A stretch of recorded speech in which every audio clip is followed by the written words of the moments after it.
Assalamualaikum warahmatullahi wabarakatuh.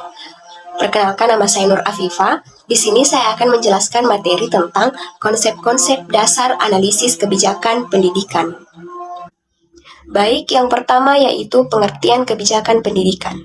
Kebijakan pendidikan merupakan keseluruhan proses dan hasil perumusan langkah-langkah strategis pendidikan yang dijabarkan dari visi misi pendidikan dalam rangka untuk mewujudkan tercapainya tujuan pendidikan dalam suatu masyarakat untuk suatu kurun waktu tertentu secara khusus di lembaga pendidikan.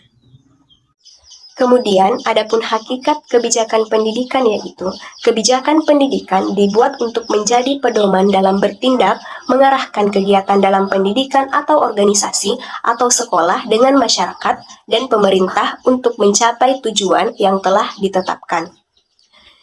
Dengan kata lain, kebijakan merupakan garis umum untuk bertindak bagi pengambilan keputusan pada semua jenjang pendidikan atau organisasi. Baik, materi yang kedua yaitu latar belakang perlunya kebijakan pendidikan. Adapun latar belakang perlunya kebijakan pendidikan karena tujuan negara merupakan salah satunya untuk mencerdaskan kehidupan bangsa. Pendidikan merupakan hak asasi setiap warga negara Indonesia. Dan untuk itu, setiap warga negara berhak memperoleh pendidikan yang bermutu sesuai dengan minat dan bakat yang dimilikinya tanpa memandang status sosial, status ekonomi, suku etnis, agama, dan gender. Pendidikan nasional bagi negara berkembang seperti Indonesia merupakan program besar yang menyajikan tantangan tersendiri. Hal ini karena jumlah penduduk yang luar biasa dan posisinya tersebar ke berbagai pulau. Ditambah lagi Indonesia merupakan masyarakat multi-etnis dan sangat pluralistik.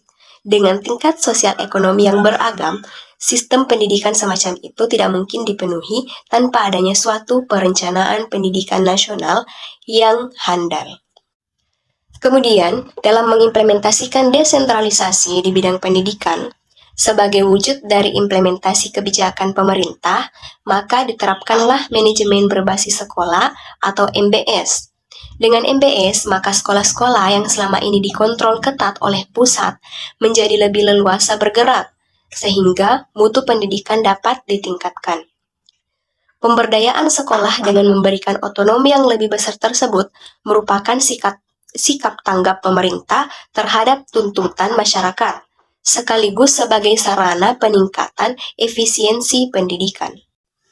Selanjutnya, materi yang ketiga yaitu proses analisis kebijakan pendidikan.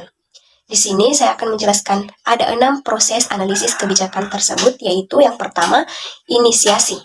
Tahap inisiasi diawali ketika adanya masalah yang bersifat potensial.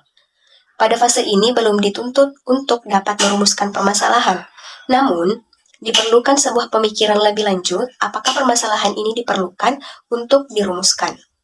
Kemudian, proses yang kedua yaitu estimasi, yang dimana pada tahapan estimasi ini diperlukan pemikiran yang berhubungan dengan dampak, pembiayaan, dan kelebihan dari alternatif yang disajikan. Pada tahapan ini, masalah difokuskan dengan menggunakan metode Olian yang bersifat proyektif dan empirik. Selanjutnya, proses analisis kebijakan pendidikan yang ketiga yaitu seleksi.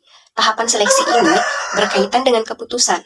Setelah dilakukan analisis kebijakan berupa perumusan dan penilaian kebijakan, maka diperlukanlah pemilihan kebijakan. Kemudian, proses yang keempat yaitu implementasi. Tahapan implementasi merupakan tahapan melaksanakan pilihan yang telah disepakati. Tahapan implementasi merupakan saran untuk melakukan uji kelayakan pilihan yang dipilih secara nyata. Kemudian, proses yang kelima yaitu proses evaluasi, yang dimana pada tahapan ini berusaha untuk menemukan jawaban mengenai sejauh mana kebijakan yang dipilih berhasil. Pada tahapan ini dilakukan pengukuran dengan indikator yang telah dilakukan. Kemudian proses yang keenam yaitu proses terminasi.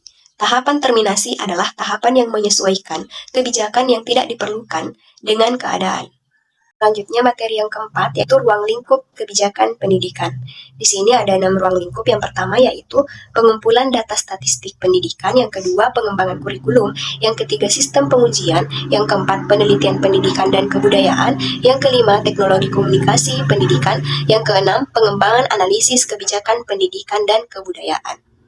Sekian penjelasan materi tentang konsep dasar analisis kebijakan pendidikan dari saya. Wassalamualaikum warahmatullahi wabarakatuh.